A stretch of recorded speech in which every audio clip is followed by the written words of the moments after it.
Jake, what is going on?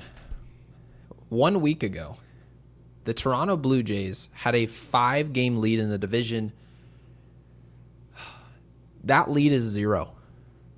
0-game lead. Now, this is now a tie for first place in the AL East. Of course, got a video just blaring in my ear as usual. Love it. But the Toronto Blue Jays own the tiebreaker. They were 8-5 against us in the regular season, so the Yankees have to pass them. This was part of the reason we didn't think the Yankees would catch the Blue Jays, but it's all been the timing's just been off. Jake, at one point you were like, no, the Yankees are going to catch the Blue Jays. They're going to collapse. They still got tough schedule. The Yankees have an easy schedule.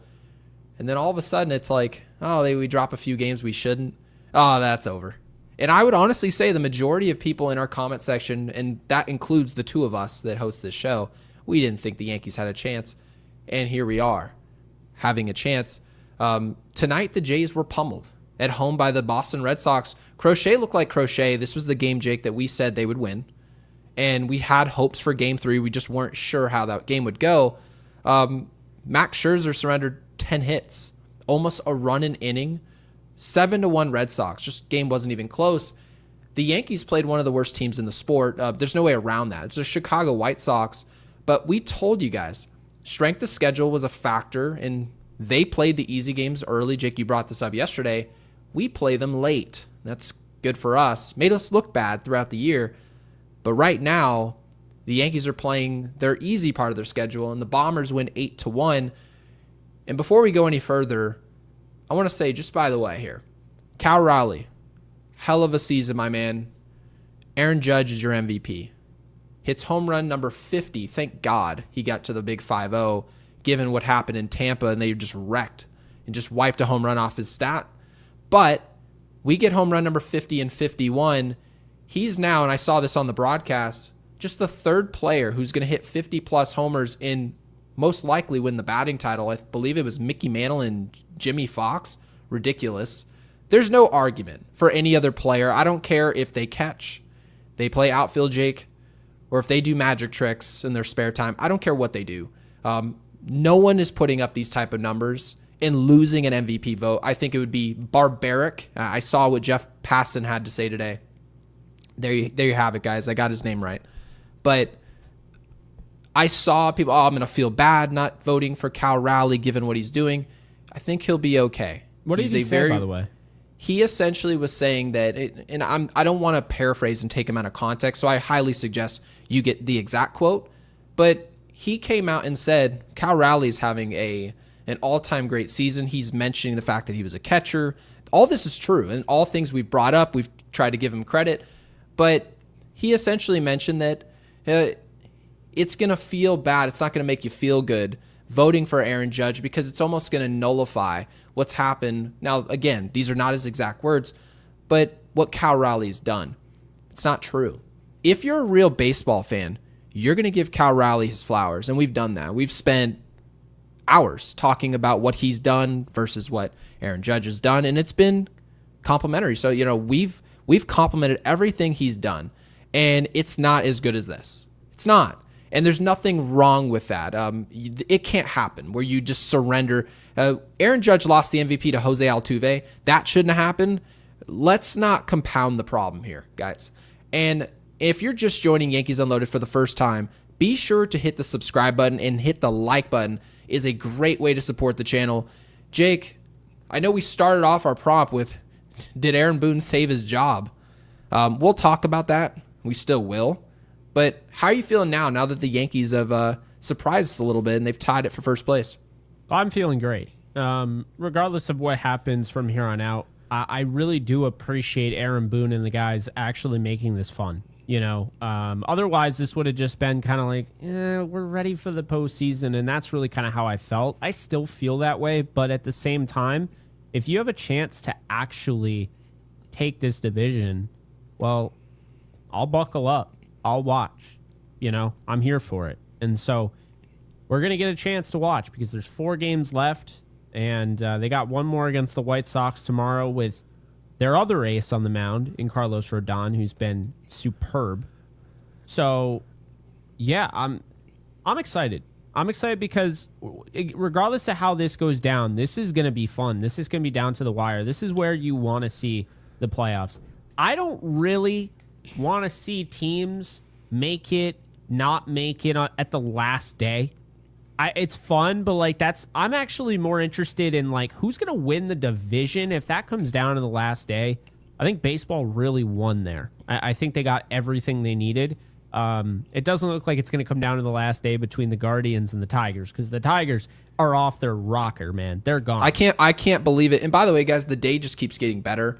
The New York Mets are currently getting pummeled on the road to the Chicago Cubs. So enjoy, Juan. Yeah. Anywho, right. I think we're actually really teeing ourselves up for a situation in the final day of the season where Yankees fans quite literally, I mean, the ratings are going to be through the roof. They're going to be watching the Toronto Blue Jays to see what they do in the final day. What that game has in store very well could dictate who wins the division and who doesn't. And I'll tell you, I didn't think this Yankees team really had any shot. I mean, we're talking a week ago. You were 4 or 5 games back in the division. You have to pass this team. You need a collapse, if you will, and you have to essentially win out. Now, Jake, I asked you before the show to pull up that tweet because I really wanted to see it. And we were talking about whether or not if the Yankees go 5-0, what do the Jays have to do to continue winning the division? And we had all those stats. Do you have that with you? Yes. Here. I have it right here. Because, ladies and gentlemen, now the Blue Jays have lost the first 2 games of that stretch. That's now happened. It's over and done with. They lost the Crochet start. That was the start we had them losing. But they also lost the previous game.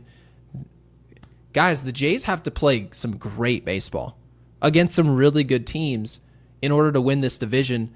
Jake, I really appreciate it. So here we are. Did this start? Was this posted before Game 1's loss? So this was posted at 10:04 on the 23rd. So I believe this was after yesterday, right? Or no? Yes. I feel like it would have been. Well, no, that game was over after 10, right? Huh. I'm fairly certain that the way 10. it would have been, the only reason I say this is because it's saying that we have 5 games left and they have 5 games left. And I'm fairly certain coming into today, didn't we have 5 games left? Yes. No, you're right. You're right. So, okay. So right now, the Yankees need to win one more game and they win the division if the Blue Jays don't win another game. They need to win 2 more games and they win the division if the Blue Jays don't win every single game except for they lose every single game except for one. The Yankees essentially, if we win out, we've automatically now right? that would be that no, because they would still they'd have need to lose another one more. loss. Okay, so if the Jays lose one more game the rest of the season, then the Yankees can win out and simply win the division. I would honestly say the way that they're playing, because you have to remember, these losses mean something. They're not just static, just one by one. They just mean something. You're playing the rest of these games. Toronto's playing all these games at home, every single one of them. And they just showed up. The Boston Red Sox just walked in, and they had a favorable matchup one day, and they didn't the next. Lost both those games. That's got to sting, Jake. You mentioned that a collapse could be underway. It's a lot of pressure. And you just never know what any team, us, the Jays, the Red Sox, it doesn't matter what they're going to do under pressure. The Toronto Blue Jays are now under pressure for the first time this season. And we're going to see if they can throw a punch back or if they freeze up and wither away. Yeah, it's really going to be fascinating. Really appreciate Chris, by the way, on this because, these are the type of tweets, instead of just reposting highlights that you don't own the rights to, or I'm so sick of that Twitter. Like, there's people who have gotten so popular on Twitter just reposting videos. Oh, I know. These guys suck, man. No, this is great. I actually think Chris is probably one of the better ones out there. Agree. He's probably one of the better baseball writers out there, and he's definitely a good follow. So I always give him a shout out because he's really good at what he does. A lot of respect there, but yeah, that's where the Yankees are at right now, and tomorrow, again, you got Carlos Rodon on the hill, and I feel really good about it. We'll talk about this game in a sec here. I think we should just preview tomorrow's game before we get into this one, because it's not going to take us long, and really it's just Davis Martin taking on Carlos Rodon. Gary, I understand it's hard to win 4 straight. Mm-hmm. I don't see the Yankees losing from here on out. I think there is a wave. I think they are a damn tsunami, and I don't see them losing. Okay. I think a lot of it is that the Yankees are playing better baseball, like the emergence of Caballero being here, Anthony Volpe playing better baseball, right? Cody Bellinger's still doing his thing. Aaron Judge today, there were people not criticizing, but they're bringing attention, right? We had voicemails of, hey, what about 99? He's got to play well and look like the MVP now. Instead of looking at his numbers, we have to win all these games. What's he doing? Well, he just showed you today, that's what I'm doing. There you go. And now everybody should be happy with it. Well, if I'm looking at this, the Yankees are playing great ball, but also they're playing a very weak schedule. I mean, these teams stink, and they're going to help you guys out. You can get away with some mistakes, and these games were already played. We mentioned this earlier, the Jays, they already played, right? They already played the White Sox as much as they could. They've seen them before, and they were beating the brakes off of those teams, and all of a sudden our lead started to wither away, and we're like, man, it's really getting away from us. It's because they were playing these teams. Well, now we get to play them, and all the pressure's on the Jays. You guys go play the good teams now. We played the gauntlet, Jake, that's what we called it, right? And Yes Network was calling it the gauntlet. We fared pretty well. Outside that Detroit series, we looked great the whole time. So props to the Yankees. I probably say they go 4-1, and the Jays lose 2 games the rest of the way. I could see that. I mean, that's the thing. They really just need to lose. I mean, they lose tomorrow. We talked about this, right? Yep. Really, all that needs to happen, and I by need, understand what I'm saying here. Because mathematically, the Yankees don't win the division if they win tomorrow and the Jays lose. But if the Jays lose tomorrow, that to me breaks their spirit. Yeah, because Baltimore could, from a technical standpoint, they could sweep us. They could just show up, beat the brakes off the Yankees, and we're all just sitting here with our thumbs up our ass. We have no idea what happened. Yep. But we're trying to make a judgment, just like this Jays and Red Sox series.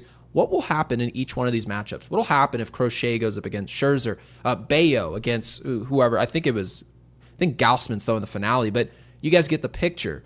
Matchup to matchup, who's got the advantage?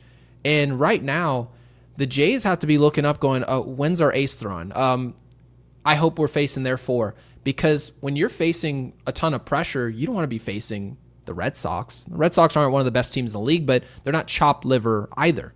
There's a reason that we said that Red Sox series, I think, Jake, we called it a momentum series. If we lose this series, our momentum is dead. And if we win it, then we're off and running. We are. And so that was partly due to our respect for the Red Sox and what they could be. And we played really well. We did. So, tip your cap to us, if you will. But Toronto, there's no reason we should lose this game. No reason. Yeah. Toronto is the tiebreaker on both the Yankees and Red Sox, so there's not like a crazy scenario where the Red Sox could tie and then take over. Like that's not out there. Okay, so I just wanted to make that clear. But that said, I mean, man, if Bayo could throw 7 strong tomorrow,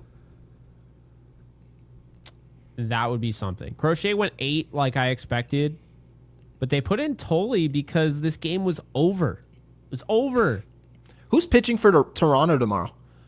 Tomorrow is Bieber. But here's the deal, right? He's been throwing well. You get Bayo. Mm-hmm. You didn't use Chapman today. You used him yesterday, but you didn't have to use him today, so he's available tomorrow. This is major factor. And that happens because you won 7-1. So I do. So I just feel like it's setting up the Red Sox to be able to throw their best arms out their bullpen. They don't have the best bullpen, but they've got top flight guys at the back end of it. And again, the Red Sox have to win these games. They know that. So it's very easy for them to get up and fight for us. They're fighting for themselves, and we just get to benefit. And Boston's just a nice, comfortable, they're in our rearview mirror comfortably, where we can root for them, and you don't have to stress out that they're going to catch us. Not an issue. So you guys can freely root for the Boston Red Sox, and we don't have to make it into a Yankees fans can never root for the Red Sox. No, we can when we're trying to evade the wild card. I shouldn't say we have no business, because we've certainly earned our position that we're at right now, and unfortunately, I want to win this division. I want to see Jake there at our last episode of the year. I'm not trying to do a solo show. I'm just not. The Yankees have to win this division. They just do. Let's get to our supers real quick here. Apex, really appreciate the 2. Says, I bet Springer accused Crochet of helping the Yankees. What? I don't know. Anything, Jake? I got nothing. We appreciate you, Apex, but we do hear a lot about this team lost or this team won. I get the premise, which is that like, oh, this team's helping, this player's helping. No, these players, they make way too much money to play well versus what you do if you didn't. Nobody's going to intentionally lose games. It's just not going to happen unless, obviously, you're talking about the NBA and the 76ers and the Baltimore Orioles. So, yeah. But really appreciated Apex. And Scott Ross with the 2 says Toronto's throwing a bullpen game tomorrow. What? I thought you said it was Bieber. It was Bieber. They reconfigured the rotation. It's now undecided. So he's back. I'm getting really tired of this undecided, okay? He has no Are you stats. kidding me? They're coming out here with a bullpen game to avoid a sweep? Ladies and gentlemen, we could be on to an absolute collapse. Bullpen games aren't automatic losses. They're not. Not in today's era where we see it often. But you mean to tell me in a must-win game, That's wild. you're going to a bullpen game? Are you out of your mind? Guys, could you imagine? We did this, Jake. Remember, we threw Devy Garcia. We threw him out there. They're like, oh, hold your horses. We're going to throw someone out the bullpen. We were all going, what the hell are we doing? We have a good bullpen, but why are we doing this? Throw a starter. Scott says they moved Bieber. Insane choice. What do you think about that choice? Because obviously they see another game where they're going to need, he's pitching well. There must be another game in another series that they feel that they need him. Man, I'm trying to think what's the rationale here. So if he pitches, yo, Gary, What's up? think about it. So tomorrow would be the 25th.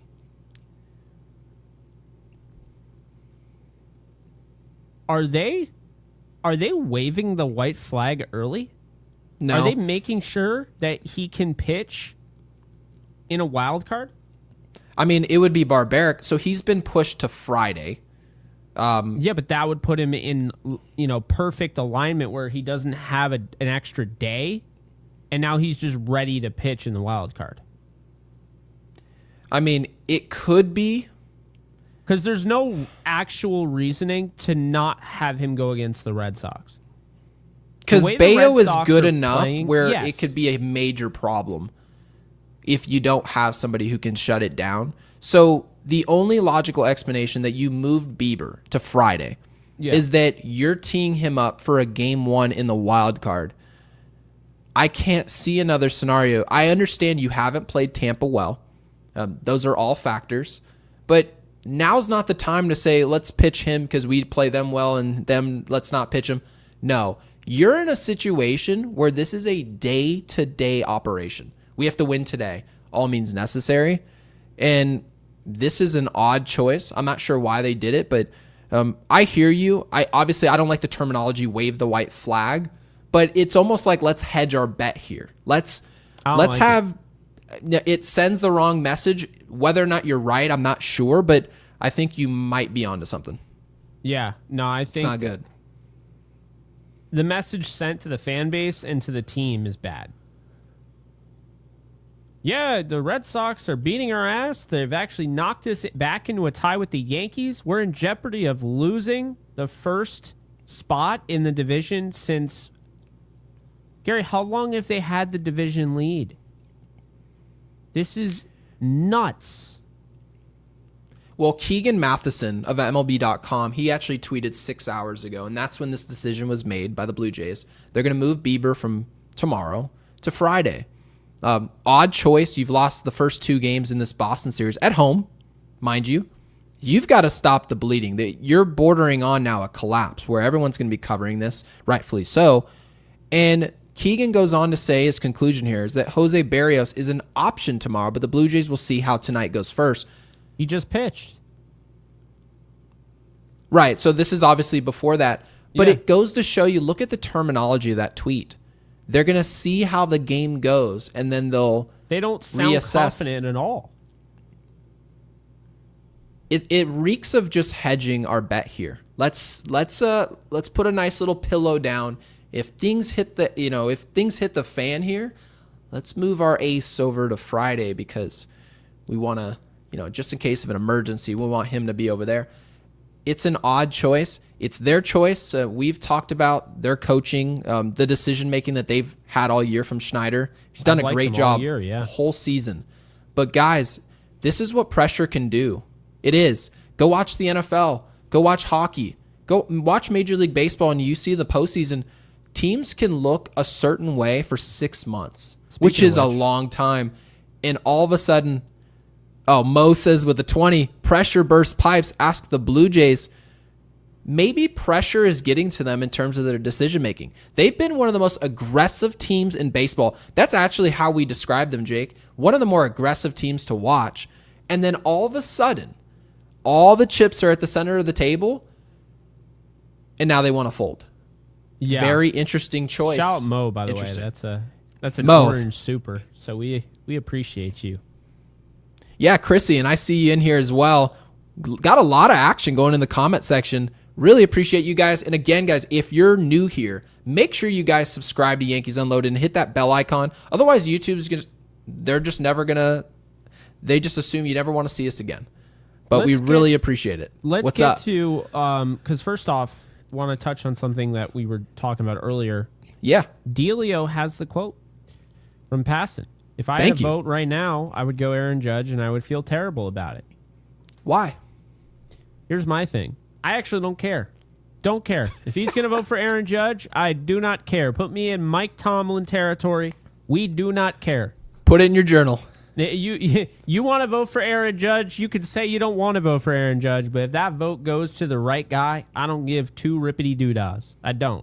So, anyway.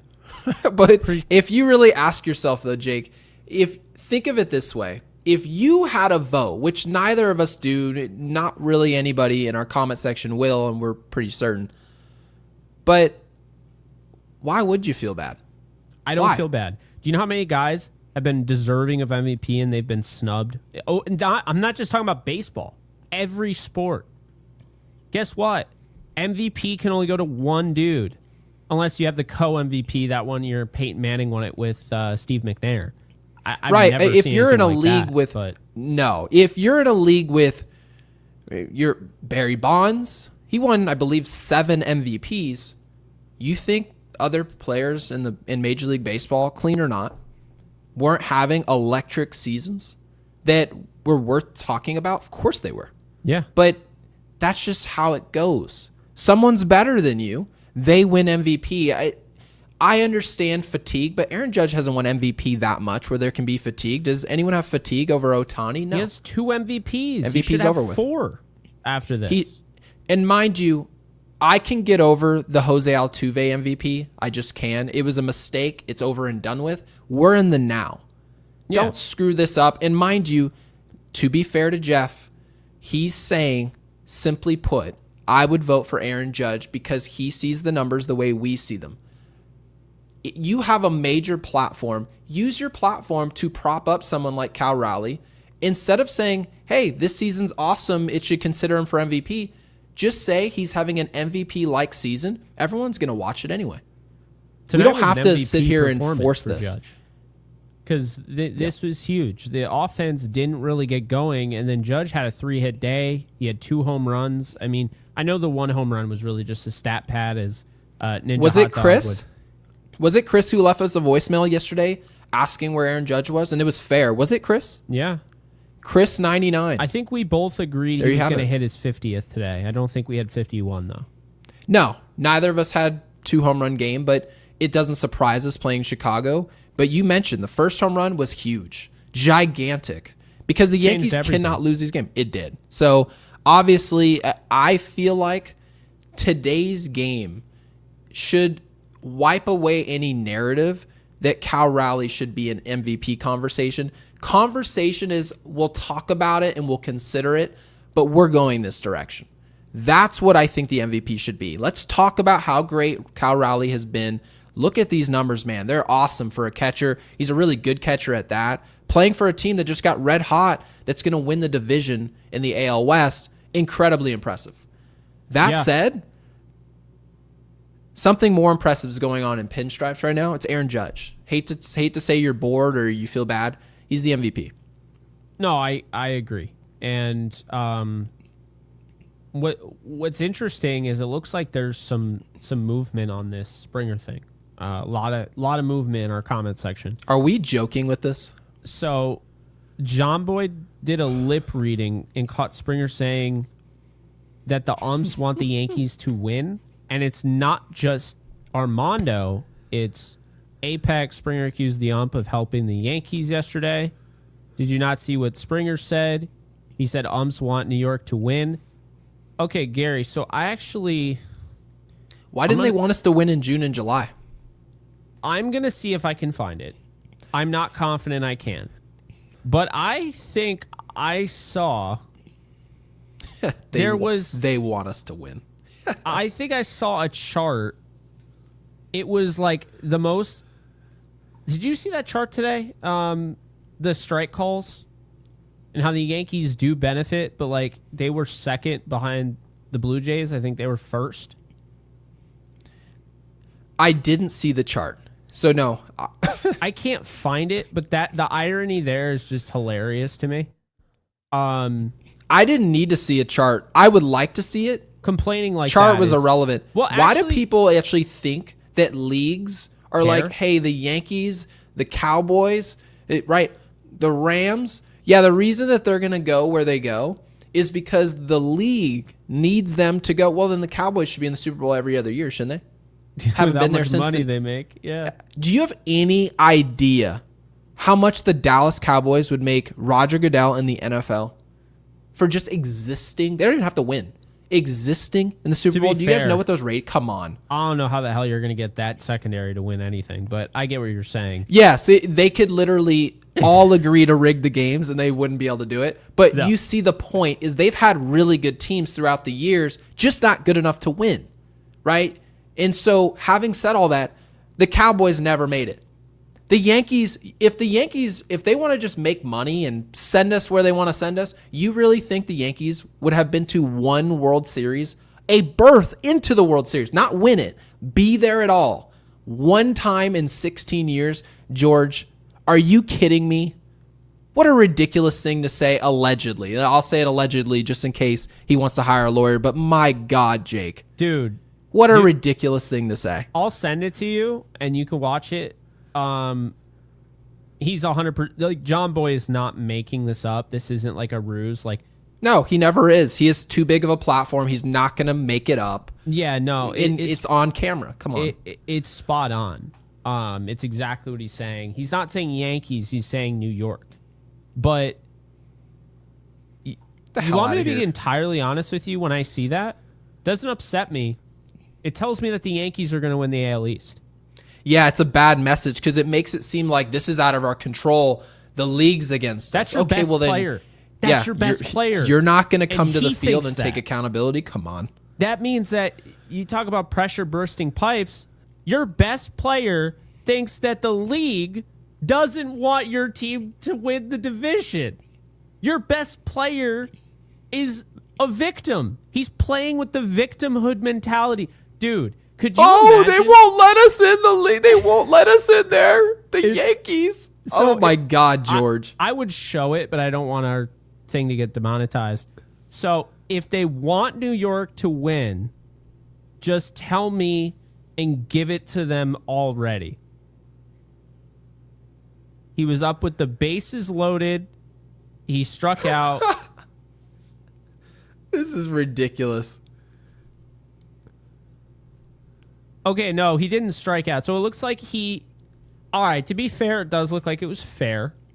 He hit one, bases loaded, goes over the base. And the umpire saying it's definitely foul. Mm-hmm.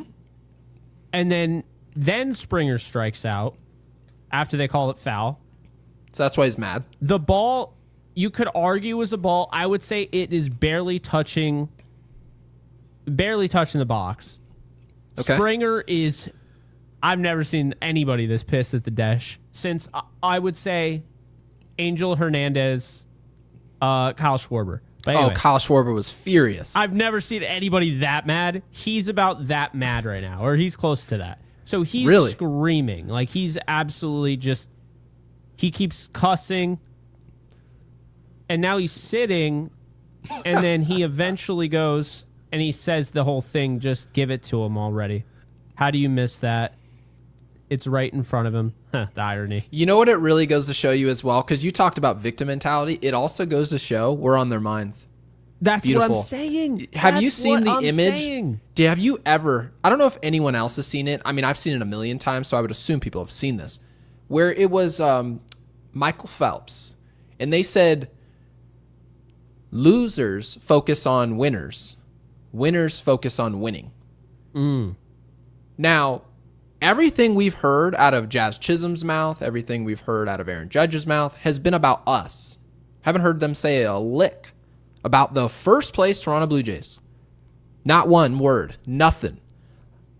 All we've heard so far, and I just learned this today, again, allegedly of what he said, but we have a pretty good idea that he did. They're talking and thinking about us. You guys have 4 games left in the season, and you're thinking about the Yankees? You guys are in trouble. They're done. You are.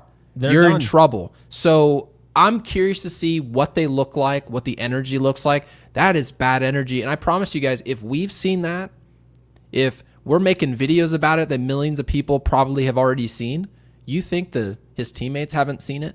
That's They're trying to. It's very embarrassing. And I can tell you right now, if Aaron Judge said that, slid into third base, and we were out of challenges and they hosed him, and he said, I just knew they want Houston to beat us again. We might as well just pack our bags then. There's not a single player on the New York Yankees that I believe would ever say anything like that. Not a single one. If they did, I'd want them off the team immediately. They're like, would Jazz complain? Yes. Would Jazz say they want Toronto to win? No. And this is also an interesting thing I want to bring up. History repeats itself.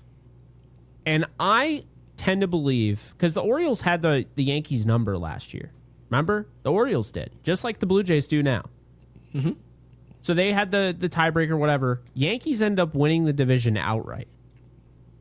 The Orioles became way too obsessed with trying to beat the Yankees and not win the AL East. And I think that's exactly what happened with the Blue Jays. I think the Blue Jays became obsessed with it. Every time you saw them play the Yankees, it was like their World Series. They're celebrating. It's great that they celebrate, but I think it's been on another level. I mean, this is what happens.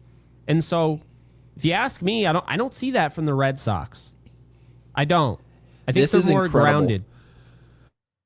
But that's my take. Gary, I'm curious what you think, but I feel like this is signaling they're done. I saw this with the Orioles, and the Orioles fell off. And then guess what happened to Orioles? They lost in the first round. I think that's what's going to happen to the Blue Jays. I think the Red Sox are going to beat their ass in the first round. That's what I think. Yeah, I mean, it is the team that we said we were most worried about. We did say that Toronto deserves a ton of credit for being where they are. There's no question about that. They're not here because they rolled the dice and then they're luckily here. No, they beat us 8 times this year. So that doesn't just happen out of nowhere. It didn't fall out of the sky. Ed W. brings up an amazing point that we're going to get to our supers and get caught up, who's been a member for 13 months. Ed, we really appreciate that. Said Thank you, George man. Springer is on his trash can accusing someone else of cheating. Manfred, strip his World Series ring off and shove it up his cheating ass. Let's talk about how awesome Williams looks. Let's do that real quick here. And Jazz. So He's looked really good. Jake, you text that to me. But Devin Williams, Michael Kay called him today, shut down Devin, right? Essentially high leverage Dev was his nickname. And I can tell you, this is actually what we discussed, was that this was wildly possible. And it was something that you introduced. We said it was possible with Doval, an outside chance that he could turn it on before October. We gave it a shot. Mm-hmm.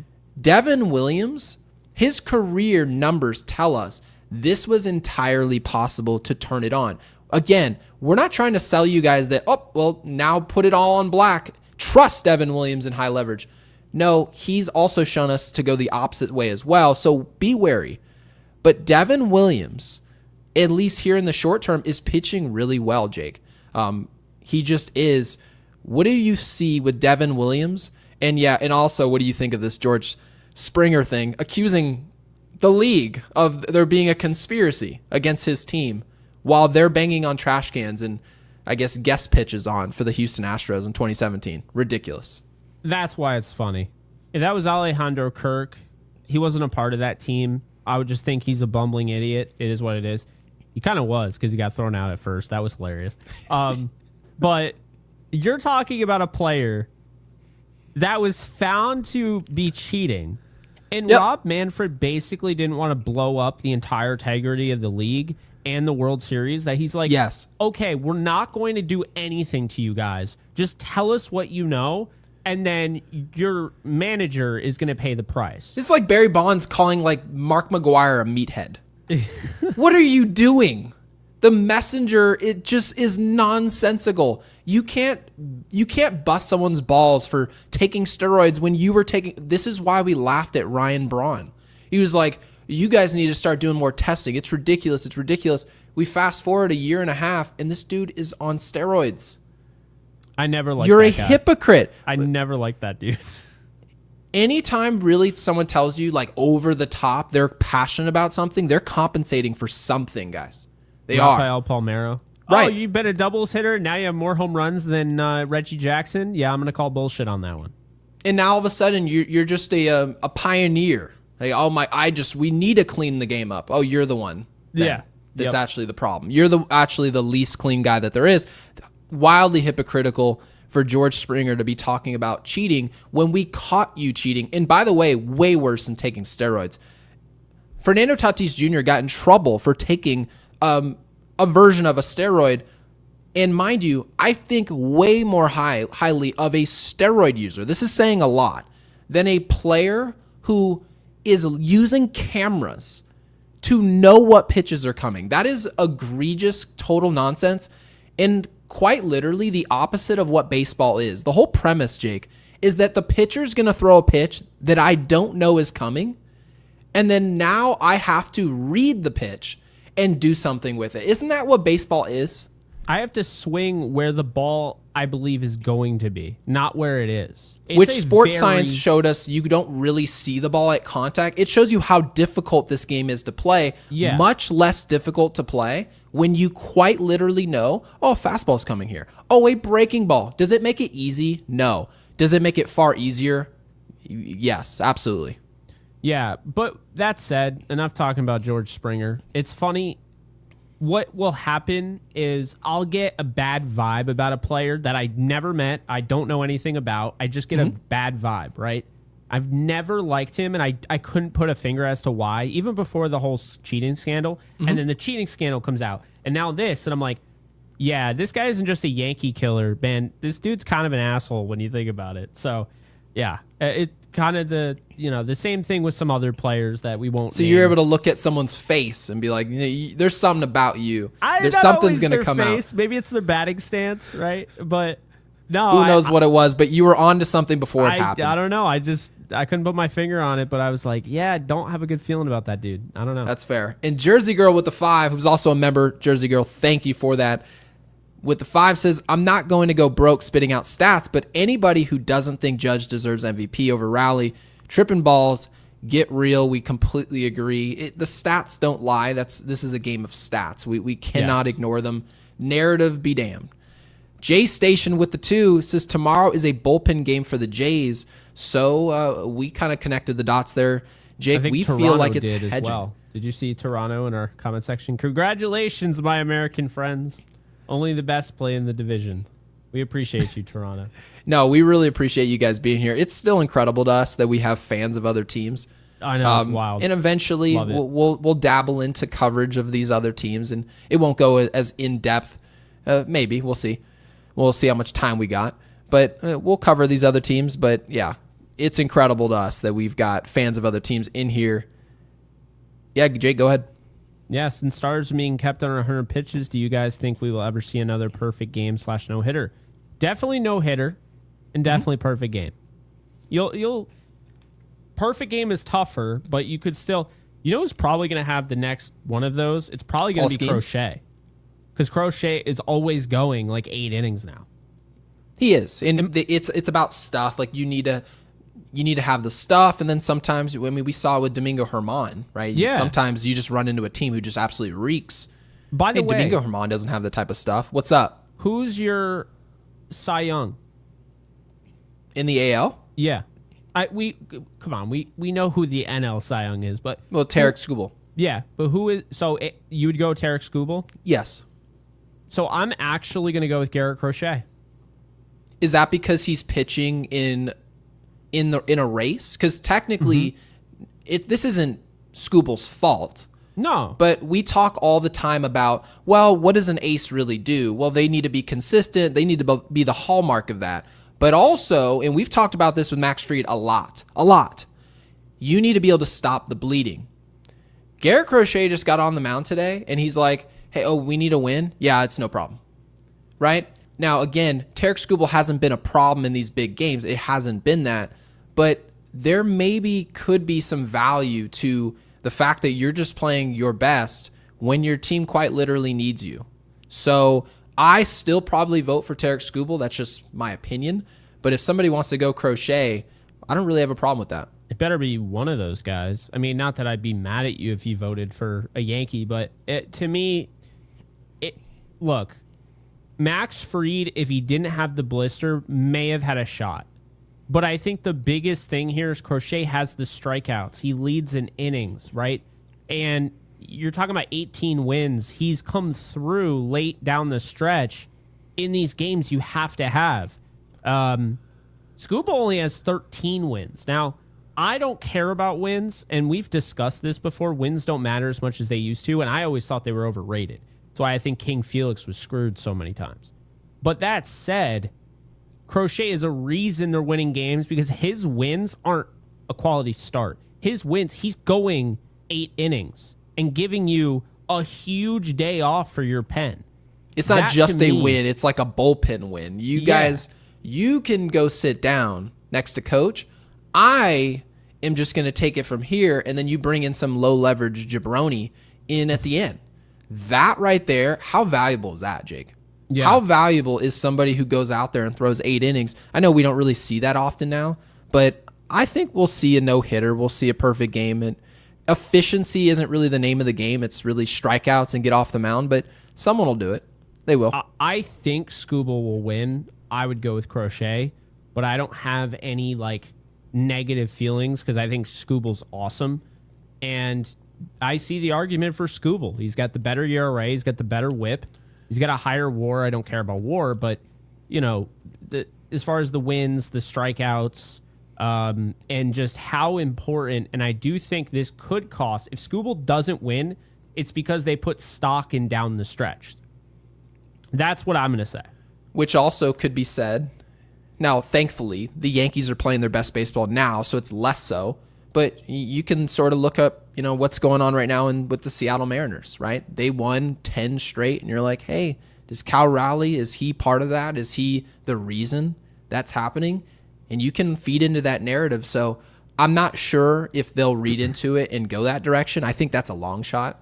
And the Yankees have the best record in the last 50 games, so it's like... Right, so if you're going to go that direction, then you better be going that direction with us. And a great friend of mine, Chrissy Meyer, who obviously runs an awesome show, thank you for the 10, says, now that Judge hit his 50th home run, who is the cutest Yankee? Should have known. I don't know. Could it be Anthony Volpe? I saw he was out with some like IG model or whatever it was. So, I mean, our audience, we've got some women in here. Drop it in the comment section. Who is our cutest Yankee? Because I'm not weighing in. Yeah, I'm not happening. If I'll sit that one out. But drop that in the comments. I'm curious Stephanie, what my let mom us would know. have to say. Your Maybe mom? she would go with, I don't know. Her favorite's Jazz. I'm getting her a Jazz Chisholm jersey. So I'm seeing. Okay, so here we go. We got some women weighing in. Marion saying Cody Bellinger. Nug Nasty is also saying Cody Bellinger. Wow. Tim Hill is out there. Tim Hill. Wow, that's certainly you've got that. That is certainly a choice. Okay, so Chrissy is saying Bellinger. David's saying Meredith. This is funny, man. Okay, so Stephanie's going back in time. It's still Robinson Cano. Yeah, see, Robinson Cano kind of reminds me. I don't know if people watch The Mask with Jim Carrey. Kind of reminds me of the bad guy from The Mask. Or right. What was it? Good-looking Squidward. Right. This is not a bad thing. Oh my but God. I see that from Robinson Cano. That's but funny. Anywho, really appreciate it, Chrissy. And Brian, who's in the Hall of Fame of Super Chatters, no doubt. Thank you for the 5. Saying, seeing Toronto implode is lovely. Bullpen still scares me a bit. Of course, it should. And I'd start Caballero over McMahon in the postseason. McMahon is just a liability. So, God, it's so difficult because I'm exactly the person who would have agreed with this probably 2 months ago. Same. His Like, glove aren't is I, just Jake? Too important. I would have never agreed with this 2 months ago. I just wouldn't have.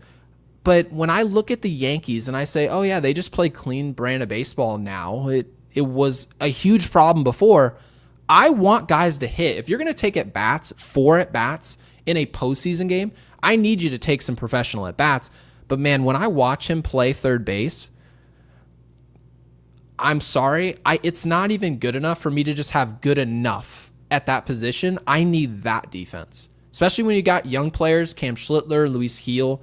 You've got guys like that on the mound in a big game.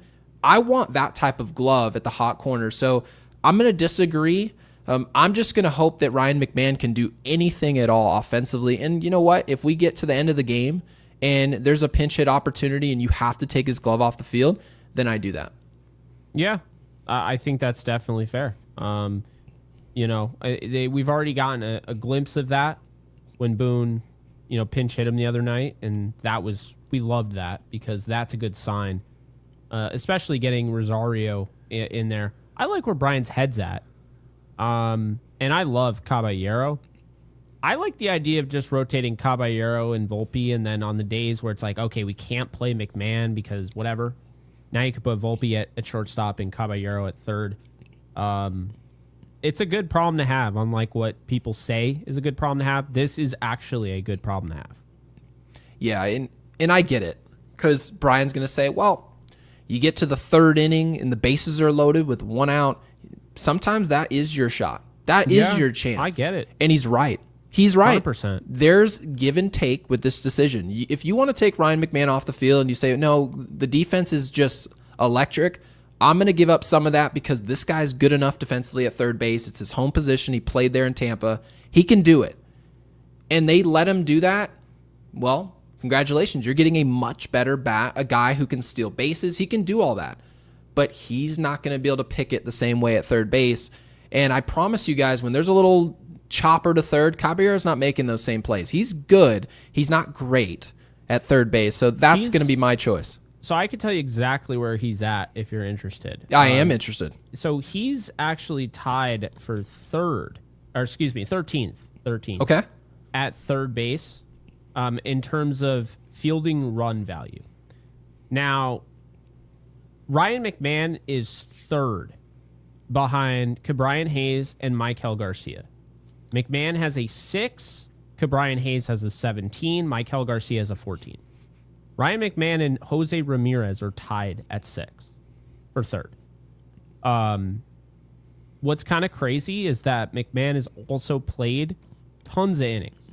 He's played 1,229 innings at third, which is 4th in the league, right? And that's kind of where you get into the whole, Caballero has been good, but he's only played the 62nd most innings at third. He's only had 114 innings at third base. So it's not even a fair sample size, really.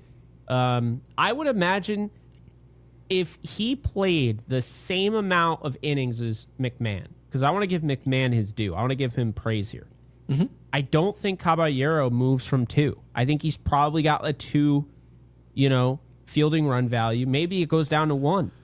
That's what I believe. I think he is a above average third baseman. I like him way more at second or short. And I like him in left field as well. I'd probably say I like him best at shortstop because it's in comparison to who he's in front of. Anthony Volpe's playing good baseball of late since the quarter zone shot. But am I really going to look at McMahon and be like, hey, you're the odd man out? Well, no. He's the one guy who actually is excelling on one side of the ball. And so I just don't see why you would pull him. If you're going to pull anybody, I think that guy's Anthony Volpe. You let him be a part-time player. If we had a must-win game tomorrow and Volpe's off the field, I probably don't lose any sleep. I just don't. By the way, Caballero is 11th at short, and Volpe is 21st. It's not great. Volpe is 67th. Now, keep in mind, he's been much better as of late. Yes, he has. When he had that rough run, I mean, it was bad. Not as bad as Bo Bichette, who's the worst shortstop in the league defensively, but not great. At least he can hit, so we'll give him that. That's obviously the most difficult thing to do, but playing shortstop, apparently harder for him. Mark with the 2. Mark, we really appreciate it. Says, does Boston have a chance to pass the Jays? Obviously, he's making a joke here about this collapse. I don't know if we'd want to see that, but yeah, I don't know about that one. But we'll take Boston helping us out. And Guy with the 2 says, I think Crochet has locked up the Cy Young. Interesting. Very interesting. I would vote for him. But I don't think he's locked it up. I actually think Scooble's going to win because they're going to look at ERA. They're going to look at whatever other metrics they're going to look at, but they're going to look at WHIP. And they're going to look at, hits given up and home runs given up. And I think that they'll go with Scooble. But I think Crochet should be Cy Young. But I'm not overly passionate, Gary. Like, I feel like both of these guys are that good. It's not Judge and Raleigh to me. Judge is going to win the batting title and hit 50. Well, I think he'll hit 54 home runs. So he could hit not another home run. He won the batting title and hit 51 bombs. You win MVP. Well, yeah. Are we kidding? I think he hits 3 more in the next 4 games. Remember I said that. You did say he was going to hit some homers here. You did. So, Guy, we really appreciate the super. He's got to turn it up. October's right around the corner. It is. And Chrissy Meyer, thank you for the 5 again. Says, put this towards Jake's new headphone fund. I told you, Jake. No. The ones he has now are for e-girls, and I pulled up the definition of e-girls while you were talking. And it says, an e-girl is an internet-based subculture and aesthetic that gained popularity on platforms like TikTok in the late 2010s. Wow. In the late 2010s, Gary, I feel like I gained 10 years just hearing that. No. This is what I'll say. I'm not an e-girl because I made sure not to have the cat ears coming out of that is an e-girl. I can see the cat ears on there. No, you can't because I hate cats. So yeah, then you can start doing the. You can start doing the. What are those dances that they do in Japan? Where have you seen that? They have cheerleaders at the baseball games, and they do. They'll do emotes on top of the dugout. And people will look at the girls up there and vote for who wins. I'm like, this is psychotic. You can't even say subscribe correctly. I don't even care. It's like Wait, what? Because I hate cats. So Angelo's like, unsubscribe. I'm messing with you, Angela. I don't actually, it's not that big of a deal. But no, you're good. But yeah, I don't like cats. I don't know, man. This is actually why I always say Ninja Hot Dog loved the dog. Dogs are superior. I'll always stand by that. So I had dogs and cats growing up and loved them all. One of my cats actually dogs lived to be love 25. You, cats try to kill you. That's simple. That is true. A cat will eat you if all things considered. But I mean, I had some pretty loyal cats. Again, I had a cat. My mom got this cat when, 22, I think he lived to be, when I was literally like first born. Had him up until college, which is insane. I'm going to say this. That's a pretty nice catch there. I know, yes, dogs for life. Ninja Hot Dog, I swear to God, if you came in saying cats are better, I would have just lost it. Here's the deal, okay? At the end of this, that's what we're going to do. We're going to have a poll. You're going to leave a comment, dogs or cats, whichever one you prefer. I thought you were going to say something about your headphones. You're going to be like, should I get AirPod Maxes or should I get whatever? No, I'm not changing. I love these. I don't care. I picked this. I like the color. The hell? No, but that's then again, I guess I do look like an 8-year-old because I have this too. So people have been complaining about my AirPods. They've been.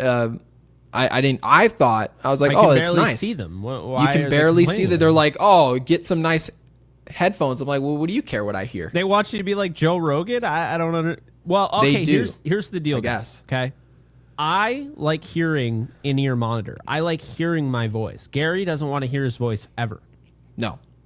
He's like, I hate my voice. I don't want to hear it. I don't mind my voice. I just can't talk while I'm hearing my voice at the same time I'm talking. It's very distracting. I turn off like noise canceling, all those features are off. All I can hear is your voice. And then obviously at the beginning of our episodes, our YouTube blares in my ear and I have to turn it off. Your favorite. Yes. Love it. I hear that. Maybe down the road, the bigger this podcast gets, I'll get some AirPod Maxes and then people will be happy. Oh, look, they bought some expense. They wasted $700 on this tax write-off of AirPods. I'll do that. But Chrissy's going in on me right now. I love it. Like Alex Verdugo? Oh, God. Oh, I might my never gosh. wear a chain again. No, I'm kidding. And Ronnie, again, thank you for the membership. We really appreciate it. And again, guys, if you want to become a member, Ronnie, we are going to be dropping emojis and all types of stuff. Ronnie, yes, we did see the George Springer thing. You can scroll backwards. We talked about it. We don't think George, he doesn't deserve another day in the sun. Josh with the 2 says Toronto accused the umps of helping the Yanks. They certainly did. Well, to be fair to Toronto, all we know is that George Springer was venting about the Yankees in the dugout like a weirdo. Yeah, so he goes home. Is he married? He probably goes home to his wife. He's like, these damn Yankees, they just want to give it to him. I'm like, okay. Anywho, yeah, all right. John Kirk with the 5 says Orioles series won't be easy. Rogers and Bradish are tough, and Sugano is decent. They will be pitching against our 3, 4, and 5 starters. This is very interesting. Very. Because you have to keep in mind, this is setting up a Will Warren. Are we at home or are we on the road? I think we may be on the road. This is interesting because, guys. Wait, no. Everything is at home, I think, right?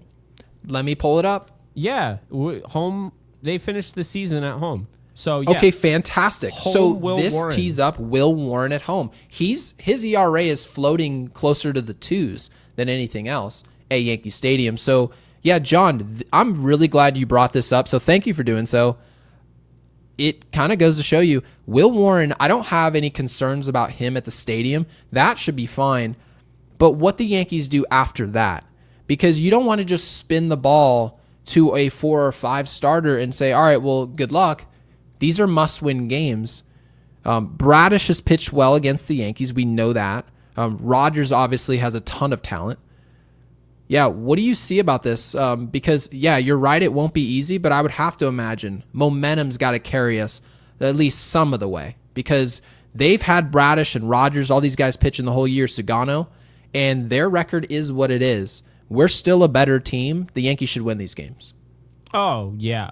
No, without a doubt. I mean, Bradish, the last game of the year, you don't want it to come down to the last game of the year because going against Bradish, they could not hit him to save their life. But no, honestly, that's the only game. Well, Rogers too. Rogers and Bradish. The Yankees are going to have to earn it. We know that. But with that said, I'm here to tell you, I like after Springer, you just feel the vibe shift. You just feel the energy being extracted just completely out of that team. So I feel confident saying the Yankees are going to win this division now. Well, I'm saying we have got a real shot. I'm not going to say that we're going to do anything. I want to see what they do. And obviously that's the safe thing to say. It's not really saying anything at all, I guess. But you sound like a politician. I sound just like a politician. It may go well, it may not. Wow, well done. Yeah. But we're going to do a lot of things. We're going to do a lot of things. We're going to get a lot done. We're going to get right to work the first 10 days. They don't get to work any of the days. Money in your pocket. All right. I'm like, all right, see you on the golf course, buddy. So anyways, John, thank you for the super. And Nick, really appreciate the 5. Love the photo there. Can't see who that is. Either looks like Magic Johnson or Michael Jordan. I'm not sure. Thank you for the 5s. This is so happy. Brewers clinch, and now the Yankees finally mean business. Yanks Brew Crew World Series. Thank you, Jake and Gary. No, thank you, Nick. And we said at the beginning of the year, the one team we wanted to avoid was the Dodgers. Now that we've seen, okay, the Dodgers have no bullpen, and they've been a little banged up, right? Sasaki banged up. There's got a lot going on. Now that the season's played out, I believe the Brewers are tied for the most wins they've ever had as a franchise this year already. So they're probably going to pass that if we're being honest. This Brewers team is really good. Yeah, if we see the Brewers in the World Series, we won't complain at all. We just want to be there. That would be interesting to end the season the way you started it. I don't know. By sweeping the Brewers? They said they sucked when we beat them. Remember, never forget. They'd have, I know. And, it wasn't that long ago, you and I were like, yeah, this Brewers team, for whatever reason, it doesn't die. And then we were talking about the idea of getting Freddie Peralta, and then it was just a laugher because now all of a sudden they're the best team in the league. Nick, we appreciate you. That's honestly, it's hard to say Yankees Dodgers isn't better for baseball because I think it is. It just makes it's a spectacle. You know, Yankees Mets would also be very good for baseball. Yankees Padres would do great. Yankees Padres. Really, but the Yankees Brewers being incredible. I think it's the 2 best teams based on where they're located. Like, I don't think the Yankees are necessarily the best team in the league. I think the Yankees are the best team in the AL, and I think the Brewers are the best team in the NL. So, yeah, I think it would be the 2 best teams in their respective, leagues. But yeah, appreciate you, Nick. And Apex, Brian Walsh wanted Yanks to win according to Springer. Yeah, that's the thing that's kind of funny, is that like that Brian Walsh series felt quite the opposite, wouldn't you say? I don't know. I'm not going to say that he had anything to do with anything. I just think he sucked. I don't think that there was... I know there were a lot of people saying he was a Red Sox fan. We can get in on that all we want. But the reality chalk it up to like video games. You beat somebody at a video game. They go, oh, I was lagging. Oh, he was cheating. He's hacking. Oh, my Guys, God. you just suck at the game. My favorite, when we were playing Warzone and people would yell at you for being good at it. They'd be like, oh, he's just sweaty. He's sweat. He's cheating. He's lagging. He's glitching. No. You're just at the main menu. You suck.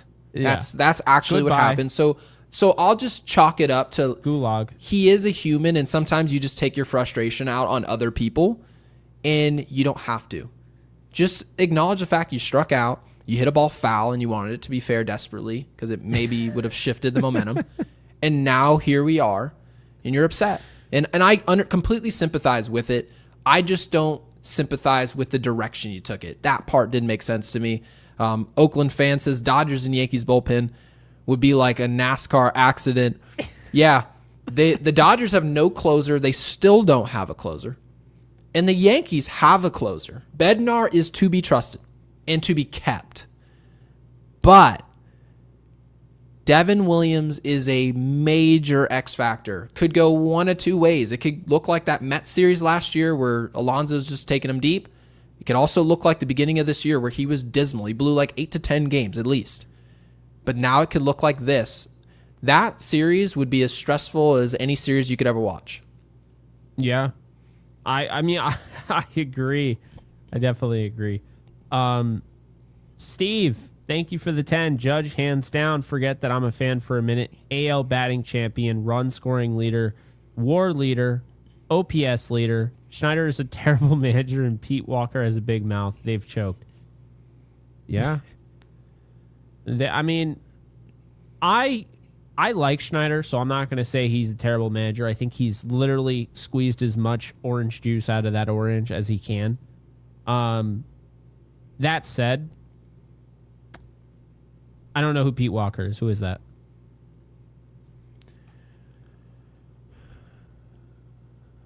Who is Pete Walker? I can't remember. Is that an announcer? Is that the announcer that went after feel Michael like Kay? I feel like without researching it, you would be on the money. It would have to be the play-by-play guy. That would be my guess. Which, of course, our comment section will have, pitching coach. He's so big that the first thing that happens when you Google him Thank you, Tyler. is a psychotherapist. Now, again, I'm just saying. he's done a good job over there. He's done a good job.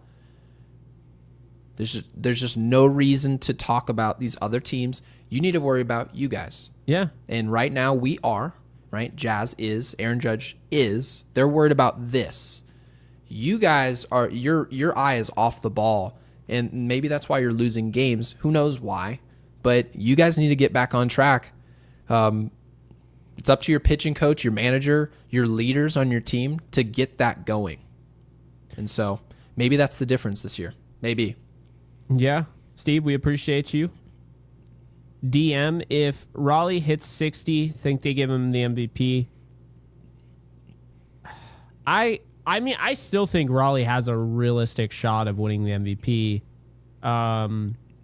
This whole like Judge fatigue thing, I don't jive with at all. I don't know. I think it would be ridiculous, but it's funny. I saw on Twitter the other day, it's like, it wasn't even a Yankee fan. It was just like some baseball account. It was just like, has all of these accolades, gonna win the batting title for the first time since whatever, hitting 50 home runs, has a big ass. I did see that. There's no way, bro. There's no way. Obviously, we're a lot higher on Raleigh than that. But I don't think Cal Raleigh will be as close in this vote as people think. Interesting. I don't think the vote will be as close as people think. I understand the narrative. I completely get it. Worse players with worse seasons have one MVP, Dustin Pedroia. But you guys get the gist, is that season and a lot of those seasons didn't happen at the same time as a year like this, where a player is going to hit 50-plus homers. He's hitting 330 in a league where the average player hits 240. The average player was hitting for a much higher batting average 25 years ago. Yeah. So what Aaron Judge is doing today is the equivalent. I mean, it's like the whole idea of when people say, if Michael Jordan played today, he would average such and such, right? The way that the game's gone, where everyone's throwing 102, everything breaks a mile, everyone's on pitching ninja, they've got the nastiest pitches we've seen. It's not as easy to hit 330 as it was. So the fact that Judge does it anyway, he still takes his walks anyway, he drives in his runs anyway, and he plays on the most pressure-packed organization that you can play on. He's the most valuable player, and he's just the best player. So don't overthink this. I don't think the writers will. I think they're kind of pretending that they're being dumb right now because it does get clicks. Let's be honest. We've all clicked them. We've all sent those nasty comments into those comment sections. But the reality is when the vote is underway, I think they'll make sense of it. Yeah, I don't know. I thought Puka Nacua would win Rookie of the Year, and they gave it to C.J. Stroud. And you tell me who's the better player now. But anyway, I don't know. And I bring that up, by the way, because it's nothing against Stroud, but he played quarterback. So everyone told you, even though they admit to you he wasn't as good, right? He played quarterback. It's more important. Well, that's what they're doing right now with Cal Raleigh. Whoa, Judge's right field isn't that important. He doesn't play catcher. It's like, I mean, we should catch Aaron Judge for an inning. Like that for would be so funny, dude. We should catch Aaron Judge for like a pitch and be like, take a picture of that and shove that. Yes, there you go. He's caught a game before. So don't tell me about the MVP. Yeah, ridiculous. Did we read this one from Ninja? I don't believe we did. No, we did Ninja not. with the 2 says, if dog. Dumper wins MVP, of course we love the dog. Yeah, if the dumper wins MVP, it would be a dump on the title. Yeah, I would agree with that 100%, Ninja. And then we will get to the voicemails here in just a second. We're finally almost getting caught up. And then obviously Mark just dunked on us. But Corey with the 5 says, I'd trade a Judge MVP for a ring. Judge would agree. Corey, you're right. Mm-hmm. You're absolutely right. Mm-hmm. All things considered, if we could know the future and we can get that monkey off our back where Aaron Judge looks like Aaron Judge in the cold when it matters. If we win a World Series, Aaron Judge does not care if he wins the batting. He'd shave 100 points off his batting average, take 30 home runs off his stats. He would not care. He wants to become a winner because it's the last thing for him to do. All we do is show up on Yes Network and go, oh, he's up there with Ruth and Fox and all these guys. Guys, he's used to that. He knows he's going to be in the class with those guys, but what's next is winning. So, Corey, I agree with you, but you know what I want? I want both of them. MVP and put a ring on them. That right there. Be like LeBron where you have both. Like, why not? Why can't you have both trophies, Why not? Anyway, appreciate you, Corey. And Brian, I get uncomfortable when you say I love the dog. I'll be saying way more moving forward. Is this like one of those? Is this like one of those Gen Z things where it's like, oh, pause? Is that what this is? What is that? You never seen that when they're like, oh, the meat, oh, the stick, and then they turn it into like some sexual innuendo. You never seen that? Like everything is pause. Wait a minute. Whoa, you never seen that? Yeah, it's today's era. You can't say anything without it going to that. But Brian, we really appreciate the super, of course, supporting the channel. It just broke my brain. Yeah, it breaks everyone's. And Lex King with the 2 says, did you guys not see what Springer said yesterday? We absolutely did, but we really appreciate the super. Obviously, if you want to see what we had to say, you can go earlier in the video. We do discuss it at length. And Mark, just a second ago, dropped in a super with the 5. Mark, really appreciate it. And also being a member here at Yankees Unloaded, said Yankees postgame, they said Cal can get a hit in the next 115, oh my God, plate appearances, and Judge would still have a higher on-base percentage, if I recall correctly. Guys, we could round that down to 100. Are you kidding me? They tell us what value is. Do you remember how everyone keeps calling Juan Soto generational? Keep in mind why they do that. It's not because of his batting average. It's not because of his power. It's because also all of those things with walks, getting to first base, not recording an out. Isn't that value on the offensive end, right? Slugging, walking, running the bases. What else is there? It's not like Cal Raleigh has 79 homers and Aaron Judge has got 44, but his batting average is nuclear and his isn't. No, you're talking about, what is it? 8 He's got homers? 59 now. Right. So you're talking about the difference of 8 home runs. 8. And someone's going to win the MVP hitting 100 points less? Nonsensical. The whole point of batting average is to what percentage do you get a hit out of what would be 1,000 at-bats? What are we talking about? It's not even close. So, yeah. Thank you, Mark, for bringing up the stat. Jake, I already know what you think about this, but go ahead. Yeah, again, Cal Raleigh deserves a lot of credit. He just doesn't deserve, he just doesn't deserve the MVP. Judge is the better player. Judge is the better player this year. Judge is the better player. Yeah, this idea, Raleigh hit a home run tonight, right? And and he's going against the Rockies, but he hit a home run tonight. Mm-hmm. Raleigh's batting average is now, he's 2 for 4 tonight. His batting average is up to 247. His on base is 360, which, hey, 360 will take that for most players. But to win MVP, it's really good. When you have Aaron Judge, what's his batting average at right now? It's probably 320. My bad, not his batting average. His on base. I'm gonna pull it up. Aaron Judge's on base right now. This will be funny. Is 455. So he basically gets 100 points higher than Cal He almost Raleigh. gets on base every other time to the plate. His slugging is Come on. 681. Cal Raleigh's is 592. I mean, come on, guys. It's really not. I don't know.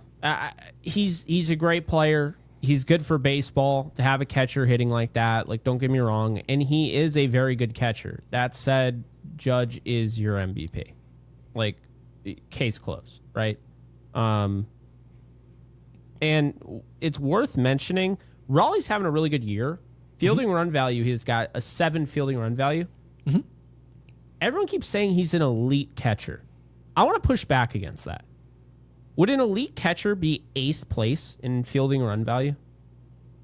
He's a very good catcher, but Austin Wells has a higher fielding run value than Cal Raleigh. Patrick Bailey is an elite catcher. Patrick Bailey has a 31 fielding run value. That's an elite catcher. If Yadier Molina put up this type of offensive season, we already know what he does defensively. He would be somewhere near the top, if not at the top defensively. Then you'd say catching has to be a factor. But no, this is just he's a catcher. He's not a dominant catcher, and people make that assumption because they've got a great pitching staff, and they say, well, he calls the games. He's elite, and they just chalk it up to that. No, catching is much more difficult than playing right field. There's no question about that. Of course. But that doesn't, just because that's a factor doesn't mean it nullifies what we're talking about.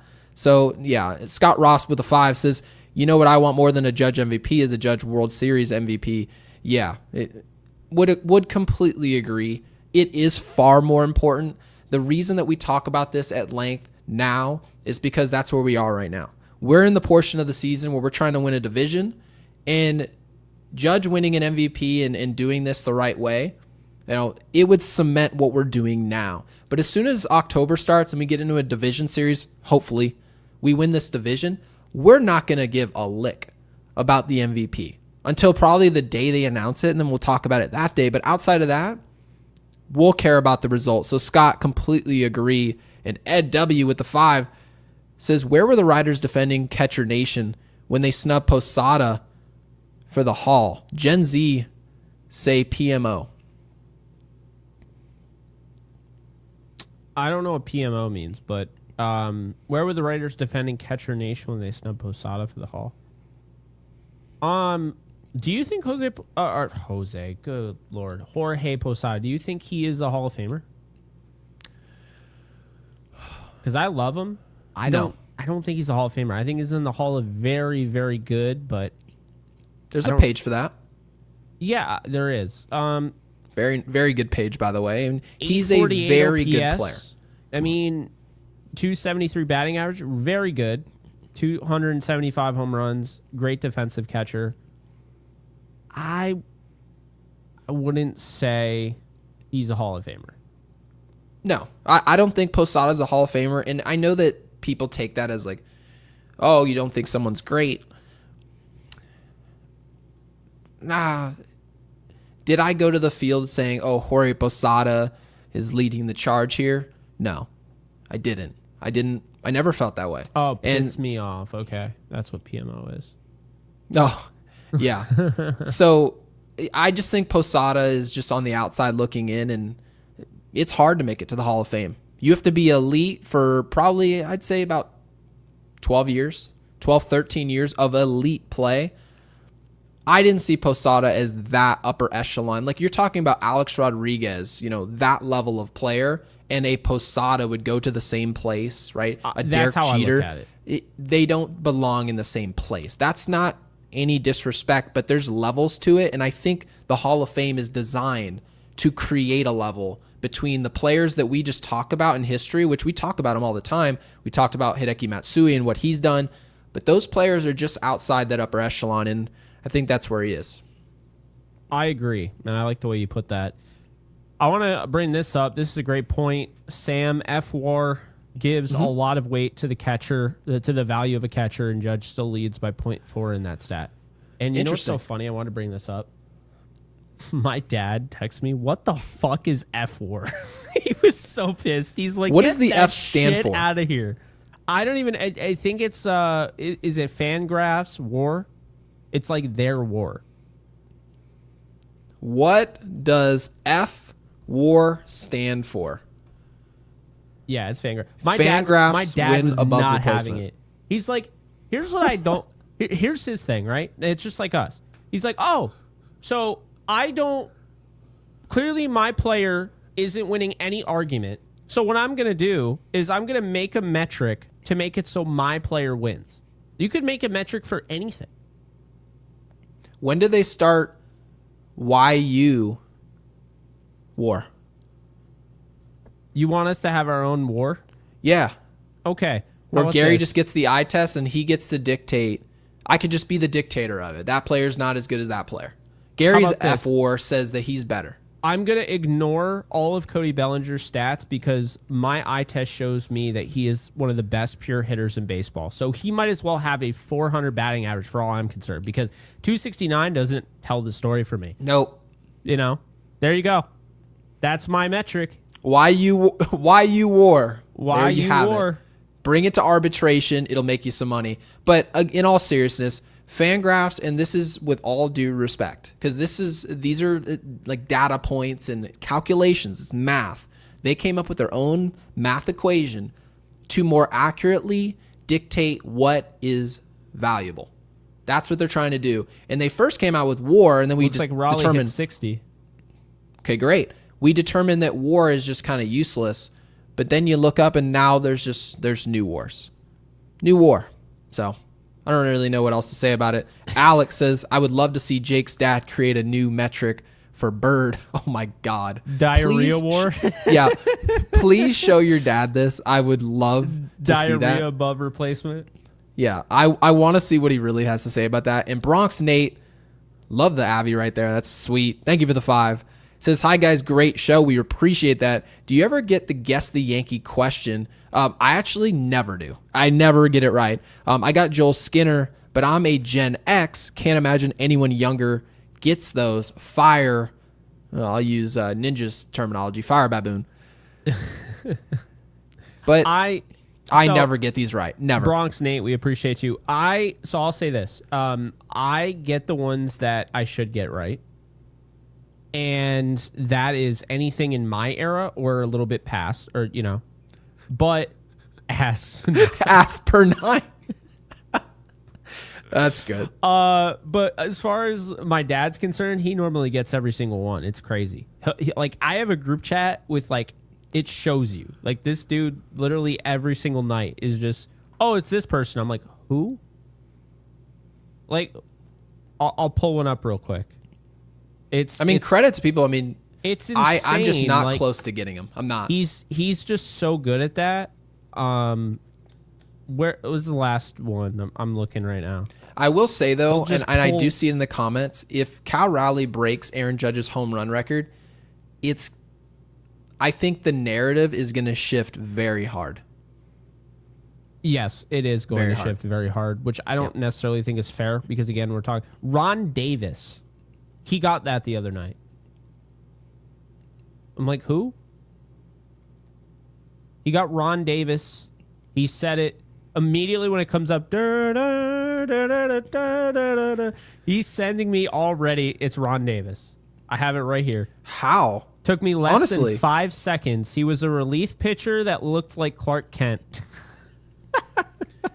Honestly, it's impressive. And by the way, Stephanie, we did give away the jersey already. Mark Ferraro won that jersey. Ray Smalley. This is my What? dad. This is my dad. I swear to God, this is my dad. I have a group chat with him and my mom, right? Because they're both huge Yankee fans. Watch every night. Wow. And my dad will literally name that Yankee, and he guessed it right every time. And I'm like, dude, what? It's insane. Also, keep in mind, we haven't had anybody recently. They had Soriano the other. I guess Soriano, obviously. When they played the Nationals, I think they had Soriano. Or it was Texas. But yeah, he'll guess all of those, and it's wild, Gary. Truly wild. I don't know how he does it. I give him a lot of credit. Anybody that can guess those Yankee stuff, I'm good at that, but it's got to be in my wheelhouse. the guys that are like, they're just role players in like the 80s or 70s. I'm not gonna get that, you know. I don't know. If they threw a Scott Proctor my way, I'd nail it. Well, yeah, but that's not the 70s or 80s. That's fair. But it is technically, though, yeah. that is our 70s and 80s. That's the beauty of baseball. Yes, guys, you're right. In 30 years, they're going to be like, oh, Dad, did you know Gary Sheffield? And people are going to be like, oh, yeah, he used to waggle his bat. Some 10-year-old is going to be like, I don't give a shit who that is. Oh, there's some old geezer. Right. They're going to be like, who's some old geezer? And they're going to throw it up, and the people are going to go, oh, look at this footage from 2004. It looks like it's shot with a Nokia, right? That's what it's going to be. So that's our 70s and 80s. So I think that's probably why your dad, just as soon as he sees a name, he's like, oh, that's that person, because that's the era that he grew up watching. He was clearly lurking, and then I just brought him up by name. He's like, oh, all right. Probably passing out, falling asleep, you know. He's being modest here. He's missed probably one or two of all of them. He doesn't miss many. Shout out to Yes Network, by the way, for having that. Because even though I can't get it right, they clearly put effort into that pre-production. And to have to pick a different player every time, props to them. Yeah. Yeah, it's been really good. And Mark with the 2 says, Joe Mauer is my catcher, Hall of Fame metric for catchers. Yeah. Joe Mauer is a super nice guy. Great dude. Love Joe Mauer. I don't know him just personally. Didn't get a chance to play as long as he probably should have, which is 100%. Part of the risk of catching. Yeah. Right? It's very difficult, which is part of the reason why I want Ben Rice to play first base. Obviously, we won't dive into that. Mm-hmm. But you get to protect somebody, especially if their value is with their bat. And as I'm sitting here right now looking at the box score of Cal Raleigh hitting home run number 60. So we're starting to get there where I think the writers may say, let's surrender this. If he breaks the record, he's MVP. If not, we're going to go with the total stats. And I honestly, if you're a catcher, and he's still a catcher, that's still true. If you hit 63 home runs as a catcher, now you're starting to get it. Judge. I would agree with you, but I hear where they're going tonight. Yes. Hit 2 home runs, and he still has a 248 average. I hear you completely. I just, if he, like, don't get me wrong, if he was hitting 280, I'm not against it. And Judge would still be like 50 points ahead of him. Yes. But we're talking about a guy who almost has 100 points less than Judge. And I agree with you. In like every stat. I can sympathize then. If he hits 3 more home runs in the next, what would be 4 days of baseball, 4 games, then I would say, okay, it's not an absolute travesty. Now, your dad brings up a great point, is that Cal Raleigh, it seems like he's just completely committed to the power game. He's hit 223 in the second half. I'd like to believe the most valuable players play their best baseball in the second half. He hasn't done that. He's played his worst baseball in the second half. So, yeah, these are all reasons why I would vote for Aaron Judge regardless of what happens the rest of the way. But if he hits 63 home runs and there's that whole spectacle, I wouldn't be surprised at all if he wins MVP. I told you I wouldn't be surprised if he won MVP. I'm not going to make a big deal about it, but I do think, it's a mistake, and I just think we run the risk of really just kind of underrating hitting for average. But not just hitting for average. We're talking about Aaron Judge hitting for average. We're talking about the most dangerous hitter who can go up there. I mean, let's be honest here. Let's address it. Aaron Judge probably has as many home runs right now as Cal Raleigh if he didn't get hurt. So he missed games. It's a big reason why he's behind him. However, he came back, he struggled, he fell off a bit, and yet he's still hovering in the 320 batting average, and he's been around 330, 340, and he was hovering around 400 during this season. So his batting average has been absolutely insane. And also, is Cal Raleigh getting walked intentionally? Not on the level Judge is. No, there definitely haven't been MLB Network specials of why we're pitching to this guy, because they see the numbers that we see, which is that he's incredibly valuable. He's just not as valuable. So I disagree that's my on takeaway. Cal being Adam Dunn. Adam Dunn would hit 212 and hit 48 home runs. Now Cal Raleigh is hitting 248. So he has been intentionally walked. He's been intentionally walked, not as much as Judge. Can you pull up Judge's intentional walks? Would you be able to do that for me? Yeah, I believe it's 35. 35. Cal Raleigh's been intentionally walked 16 times. Yeah, see, that's a lot different. It's very different. That's a lot different, yeah. Two totally different avenues of fear. When you show up to the field, you don't show up and play the Mariners and go, oh, we can't let Cal Raleigh beat us. No. He's just a very good player. He got intentionally walked this year more than any year before. Did you know that? Well, yeah. 2022, when he set the American League record, he was intentionally walked 19 times. But this year he's been walked 35 times. I guess 34. And a lot of that was that we saw how those Toronto series were going. Mm-hmm. And people were like, there's no reason to pitch to this guy. There was no series the whole year, guys, where Cal Raleigh walked up to the plate. There was not one series that he played where they're like, we're taking the bat off his shoulder, go to first base. It's not worth it pitching to you, because there's levels to it. That's why. And FIFO with the 2 says, and he don't get pitched to like he's a scary hitter. I would say he does, just not to that extent. And Ninja Hot Dog with the 2 says Judge would have been walked less if he wasn't a Yank. I mean, you can make any argument you want as to why it happens. All of it's fair. Everyone has their opinion. But when you hit 330, you hit for average, you hit for power, you can draw your walks naturally. Sometimes it's just not even worth it to pitch to a guy. And I think Judge is that player. I do. I think he's the total package. We don't see this, not in today's era. Everyone's hitting 245 with pop. They walk a lot, and they say, oh, it's okay because he gets to first base. His ops plus is such and such. He's an elite hitter. Aaron Judge is like, to hell with that. I'm elite in anyone's standards. If somebody watched a game in 93 where you get contact, power, speed, yeah, well, Judge has got 2 of those 3. So most complete offensive player in the game. Jake, I know you probably put Ronald Acuna Jr. when he's going right in that conversation as well.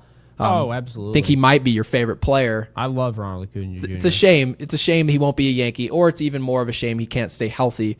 But I digress. It's more upsetting. By the way, agreed. Aaron Judge, who missed all that time, has 173 hits this year. He had 180 last year.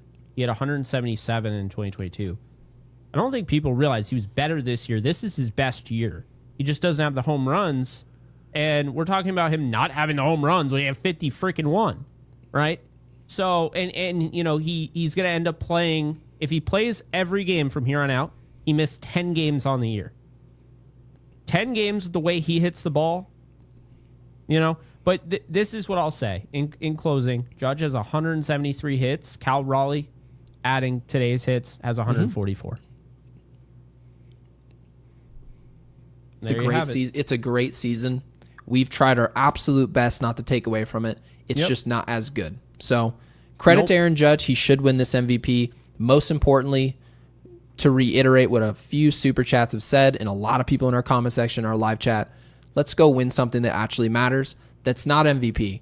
Let's go win for the first time in 16 years. We have to win a championship, and I'm not sure how we're going to get there exactly, just with the state of our bullpen. It's not terrible, but it's very inconsistent, very hit or miss.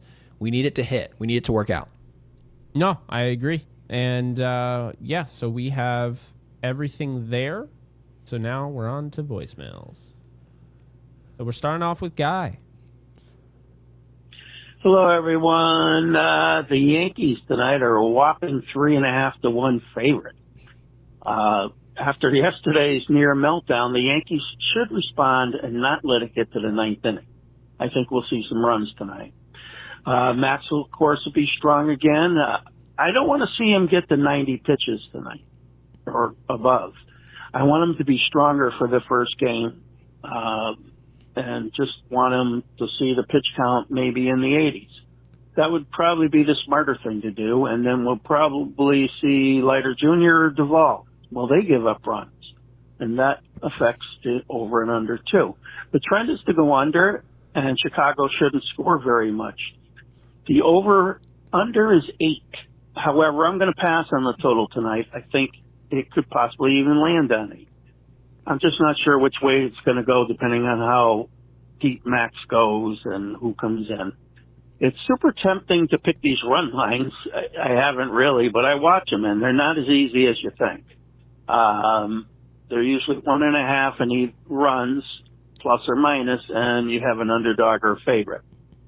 However, if I were to wager tonight, I would risk it on the Yankees minus 1.5 runs at $160 to win 100. And that's all. I wish I followed that. I was going to say, hopefully Guy took his own advice. He's $100 richer. But Yeah. Guy, Fried did end up throwing 107 pitches, so they didn't necessarily subscribe to that. But they subscribed sort of what I've been just really hoping for, was that I'm fine with our starters going length and throwing as many pitches as you can. Don't care about preparing for anything. I'm more focused on getting our bullpen off their feet and prepared for a postseason run. There's more value to me for Fried staying in the game than any amount of pitches he may have saved on his arm. So props to Max Fried. Looked great tonight. Yeah, he really did. Absolutely loved it. Guy, appreciate the voicemail there. Yeah, I love the predictions. I do. Kyle Malay. Hey guys, Kyle Malay here. Great win by the Yankees. Now we're tied for first place. We still got to gain 1 game. We got 4 games to do it. Blue Jays are collapsing. Like Jake said they would a couple weeks ago. Jake even said that the Blue Jays were going to collapse.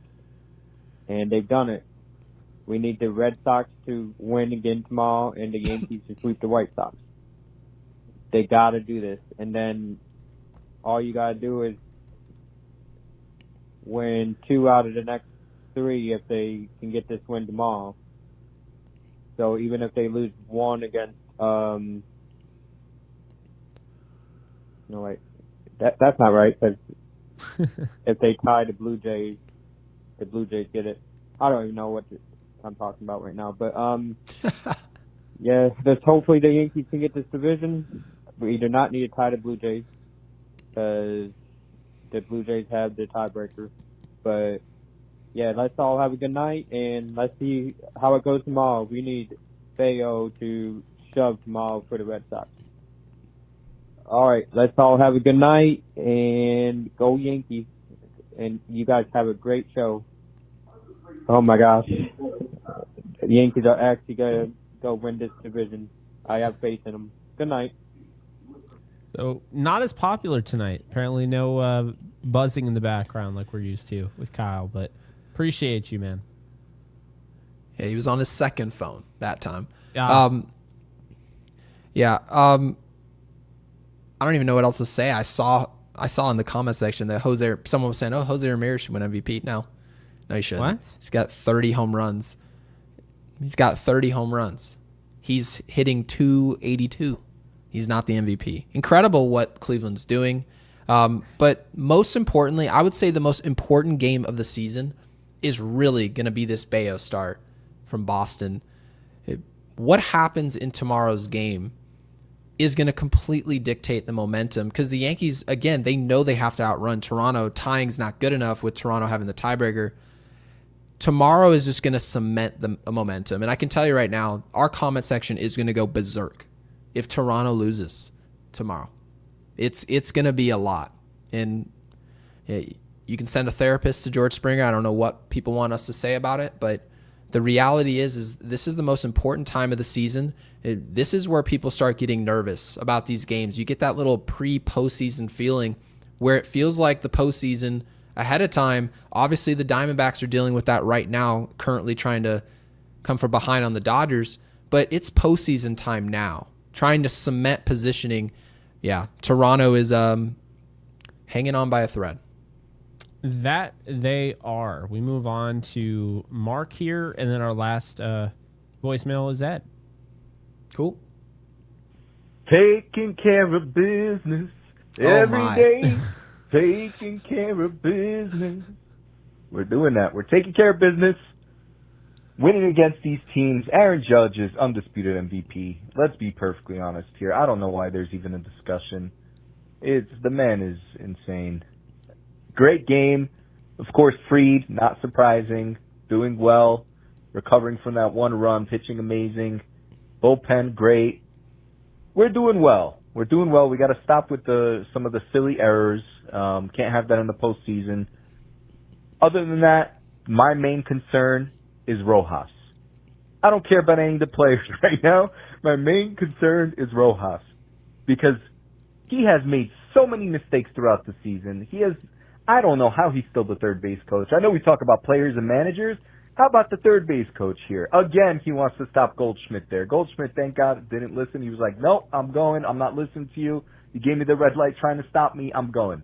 How many times has Rojas made mistakes at third base throughout this season? I can't even count. Maybe there's a metric somewhere there. Maybe someone keeps stats of that. But yeah, we need to do well against these teams, which we're doing, but we can't have silly mistakes because in the postseason, those will be punished. But let's go Yankees. Blue Jays lost or are going to lose, and we're going to do very, very, very, very well. We might even, I'm not going to say it yet, but we might even still win the division, guys. We might do it, and we're taking care of business. Fire Rojas. Bye. I would probably say, I'm going to venture to say, that was our best voicemail that we've had. Now, The singing, the fire Rojas. Oh, yeah, it was great. very nuanced voicemail. Yeah, I wonder what his F WAR would be if third base coaches could have him. What Rojas's WAR would be. They should be able to have an analytic to determine a good decision versus a bad decision. I bet you sometime down the road, some nerd who graduated from Harvard will be like, I've thought of a stat, and it's just my idea. It wasn't your idea. You got it from Yankees Unloaded, where we can quantify how good a third or first base coach is. They need to have that. Because I'd be curious to see. Great voicemail. And by the way, I was just mentioning how the Diamondbacks are in postseason mode. They just tied it on the Dodgers going into the top of the ninth. So, yeah, guys, it's postseason time now. It's time to sweat. Do they have the tiebreaker over the Mets? That's a great question. I'm actually going to look that up right now. All right, cool. D-backs season series. Yeah, go ahead. Yep. So the next one here, by the way, real quick, you know how Derrick Henry has that like stiff arm? Yeah, I need next time Rojas gives anybody the stop sign, they just need to stiff arm him. There you go. Totally agree. And by the way, the season series between the Mets and D-backs is tied at 3. So I would assume it goes to run differential. Is that what it would be? Then the D-backs would have that. Correct. So tying would be a disaster. Or would the they Mets. have to go to a playoff? Would they have to do a one-game playoff? I don't think they would do a one-game playoff. I don't think that exists. Can you imagine losing on a tiebreaker and it's not even a head-to-head one? It's like literally run differential, which I agree with. It should be, but Which is totally fine, by the way, because Juan Soto said he joined the Mets for their future, and their future looked like 81 and 77. So job well done by he and Scott Boras. yeah. And that one dude, Ben, that was always in my mentions telling me that I shouldn't enjoy one season of Juan Soto because he's going to be a Met. Well, Don't have any fun. He's going to join our team. I'm like, okay, Yeah. well, how much fun are you having now? You do. You guys ever see Joker? The infamous scene at the end? There you go. Yeah. And Apex says with the 2, the D-backs could make the Mets nice worse, Jake. There you have it. We just gave you your update. Apex, thank you for the 2. And Jose G Insight with the 2. Then we'll get back to our voicemails. Thank you. Says Max and Los are the best 1-2 punch in starting pitching for the postseason. I might agree with you. They are. The Yankees have the best rotation right now. I believe that because I do think they have a 1-2 punch. And, you know, I think we look at Crochet and Skubal on this other level, and that's fair. But I think these two guys are right below them, and they're both on the same plane. Depending on the day, you know, both of these guys can really show up. So, oh, this is good. So didn't know this. Thank you guys. Obviously, we learn something every day. And people are saying it goes to your division record. So Okay. the Arizona Diamondbacks, their division Why does record. it do it? That I don't like that at all. Well, does it show their division record? Division. What does that have to do? That's an awful tiebreaker. So it's your team's individual record against the other 4 teams in your division. Am I having that correct? yeah, I don't get that, because how does that decide if they're better than the Mets or not? I don't like that. But anyway, the West, Interesting. they're 26 and 21, and the Mets are 24 and 25, so it'd still be the Diamondbacks. There you have it. Yeah, I to your point, Jake, I don't get how that helps us decide which of those 2 teams are better. I just want the it's better very team. strange. I mean, I don't want the Mets.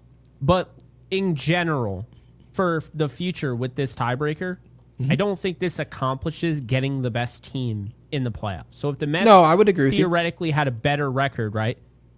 Well, the Diamondbacks, actually, that works because the Mets actually have a better differential. I'm actually looking at it here. So that actually helps out. Arizona has a plus 30, and the Mets have a plus 51. All right. Well, So it works out for the Diamondbacks. I still disagree with that idea. I think if you want to do, what if you did league record, like versus the NL? You know, I even feel like it would be more fair to just accumulate the record of strength of your division. So if all of a sudden they say the Mets, your season series was tied with the D-backs, and they determined that the NL West was just far superior than the NL East, the team from the NL West goes through. They played tougher competition to get to the exact point that you're at. See, that to me would make a little bit more sense. Maybe they do it that way down the road. Who knows? But I thought it would be run differential, but evidently it is not. And Jake, who do we have left in our voicemails? We have 2, correct? we have one more, Ed W. And Ed W. Tyler, I was not talking about Ben Verlander. I have respect for Ben. I don't have respect for the other Ben, and he's not relevant enough to get a last name mention. I agree. You know who it is. Yep. Anyway. Hey guys, Ed W here. Just jumped off the train from the game. I hope you're okay. Happy to report that Aaron Judge shut me the fuck up. Go AJ. Love it. I have nothing else to say. I am so super happy. And I look forward to maybe, God willing, making the playoffs as the division winner. So good. Bye, guys. Love that. That was, I don't know, that was pretty, I like the voicemail. Loved it because most of the time people try to soften the blow of their loss. But Yeah. I caught the feeling here that Ed wanted to lose this, which I would venture to say I'm correct. He doesn't want to be right about Aaron Judge. No. Why would he want to do that? He's not.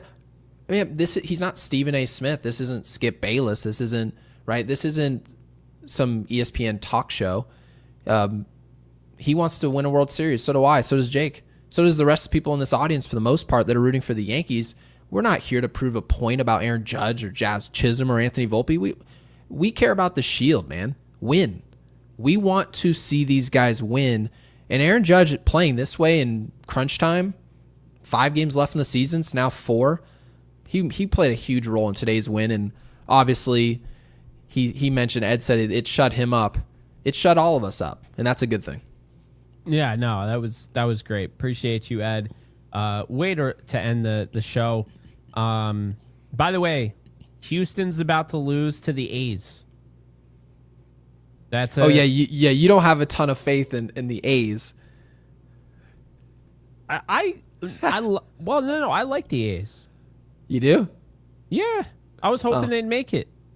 Oh, you were? Okay, well then it was just me who didn't like them. Yeah, no, I mean I like Wilson, Butler, Yeah. Soderstrom, right? Kurtz, obviously Kurtz is a blast to watch, but yeah, I mean the A's are fun. They have shitty ownership and treated their fans like garbage, but They'll be a lot more fun when they go to Vegas. yeah, So, they're gonna be a little Give too them much that. fun, right? I'll bring my wallet. Yeah. So yeah, we'll see what ends up happening when it comes to the NL. The Diamondbacks are currently bottom of the ninth, tied with the Dodgers. So tomorrow we'll have an idea, but we're not going to stay live because this isn't, Diamondbacks Unloaded. However, we really do appreciate you hanging out with us. We weren't planning on going this long. We went this long because, well, you guys showed up tonight, big time. So we really do appreciate that. And this is a huge win. Not going to mince words here. They have a chance tomorrow. Can't believe I'm saying this, but I can at the same time. They have a chance to take back the AL East tomorrow. Literally get back into first place for the first time since what? June? May? Something like that. Too long. Before it's been too the long. June swoon where we just crapped our sheets. It's been a long time, and we showed up at the last possible second. It's not what we wanted, but I guess it's what we needed. What do we want them to throw in the comment section? I do see Clayton Kershaw is on the mound in the ninth inning. They are high. That's unbelievable. That's what a insane. decision. Great career, first ballot Hall of Famer.